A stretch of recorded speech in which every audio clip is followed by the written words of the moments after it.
On parlait il y a un instant, Mani, de l'acceptation. C'est peut-être l'une des choses les plus difficiles à faire lorsqu'on est en pleine tempête, cette acceptation. Est-ce que tu aurais quelques pistes à nous donner là-dessus? Parce que toi aussi, l'acceptation fait partie de ta méthodologie.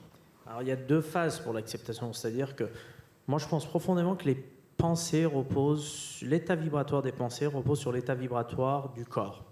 Et si le corps est branché sur la frustration, c'est-à-dire si je prends quelqu'un ici dans cette salle et que je tune son corps, je synchronise son corps à l'état vibratoire de la frustration, automatiquement, elle va avoir des pensées par rapport à sa vie qui sont dirigées vers ce qui n'a pas fonctionné.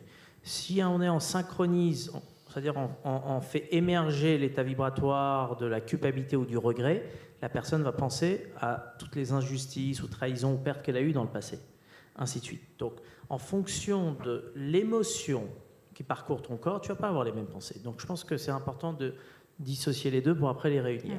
C'est-à-dire que c'est très difficile de maîtriser ses pensées, partir en état de conscience, voir, comme elle dit, le miroir de l'autre, c'est-à-dire essayer de voir chez l'autre quels sont les traits de caractère chez cette personne que d'autres personnes ont pu observer chez moi, et quels sont dans ces traits de caractère ce que je n'ai pas appris à connecter, exprimer, aimer chez moi-même. Parce qu'effectivement, plus tu t'aimes, moins tu rentres en résonance avec les autres.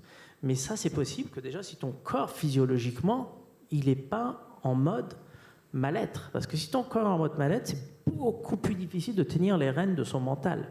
Et ça, c'est très, très, très important. C'est-à-dire qu'il ne faut pas, à un moment donné, culpabiliser et souffrir et se mettre des coups de fouet en se disant « je n'arrive pas à accepter, je n'arrive pas à avoir le côté positif ». Il faut peut-être, dans un premier temps, passer à travers l'émotion. Une fois qu'on est passé à travers l'émotion, se poser, se dire « attention, là, il y a un problème ».